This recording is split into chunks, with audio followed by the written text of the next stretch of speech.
Let's move on to main topic number 2. And our second main topic today gets sent in to us by Big Wave, who writes, "Hey, John. I was looking at some long-term tracking numbers and saw that Frozen 2 is tracking for a $125 million opening via Box Office Pro. Actually, the numbers on Box Office Pro say it's anywhere between 115 and 145, which is actually a pretty big window. Anyway, which is more than double the opening of the first Frozen. So, just how big can this movie be? If it has great reviews across the board, unlike Lion King, it doesn't seem all that crazy to think it could reclaim the top spot of highest grossing animated film with tracking like this. What do you think?" Rob, we see numbers like this. We know that the first Frozen opened up around 65 million, something in that neighborhood. Went on to join the $1 billion club, and for a period of time was the highest grossing animated film of all time. They're tracking this one to open to double or more than that one. Do you think that pretty much automatically dictates that this is going to retake that throne of number one, animated box office film of all time? Well, I wouldn't bet against it. I mean, the first Frozen was a genuine phenomenon. I mean, it was a huge runaway success. It influenced. I would imagine there's going to be a whole legion of girls that grow up and when they have families name their first son Olaf. I swear to God. And I think that's a good thing. And if this movie is good, if it has to be good, of course, I think this movie is going to be another $1 billion grossing Disney film, and I could see it taking that top spot easily if it's good. Well, I think there's a couple things to keep in mind here, too. That first one, this is open to double what the last one did, but keep this in mind. The last one kind of came out of nowhere. Right. Like, when it opened to 60 plus, that was already considered big for it. But not a lot of people. But then came maybe the best stroke of marketing in the last decade. Let It Go. Disney did something that I'd never seen them do before.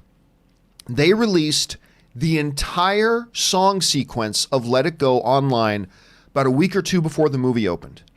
And it became a global phenomenon. To this day, it's one of the most viewed, like not necessarily in the top 10, but one of the most viewed videos on YouTube ever. I mean, it became a legitimate phenomenon. It was one of the greatest strokes of marketing genius ever, and word spread pretty quickly, and pretty soon every little girl wanted to go see it, and every little girl did go to see it, and then made their parents take them 9 more times.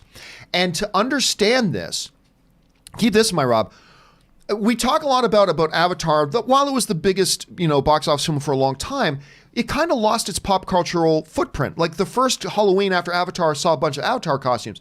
After that, not a lot.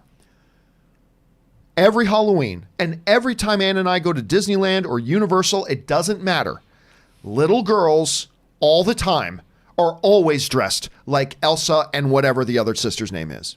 I just remember the name Elsa. That's it. I don't remember the other ones. They're Hasbro characters. So every time Ann and I walk by them and she sees more little girls dressed as Frozen, Ann goes, cha-ching. But anyway, so I mean, it has stayed very prominent. The kids still love it. But it had surprising legs because it shocked everybody. This one's going to open to double the amount, at least.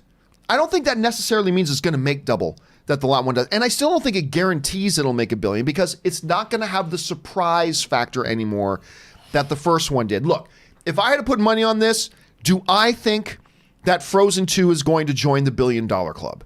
Yes. Yes, I do. Do I think Frozen 2 is going to become the next, is it going to overtake the top spot for the biggest animated film of all time? Don't know. Because right now, that's being held by Lion King. And Lion King is sitting at 1.6. That's pretty big. It's like the 7th or 6th highest grossing film of all time. So I don't know if it'll get there. And I don't know that doubling the opening weekend box office necessarily dictates that it will. But I'm like you, Rob, I won't put it past it. Yeah. I won't bet against it. I'm just not really sure it can at this point. Question is, guys, when you see these sorts of numbers coming up, do you think Frozen 2 is about to become the number one animated box office film of all time? Or is it going to fall a little bit short? What do you think? Jump down to the comment section below and leave us your thoughts. All right.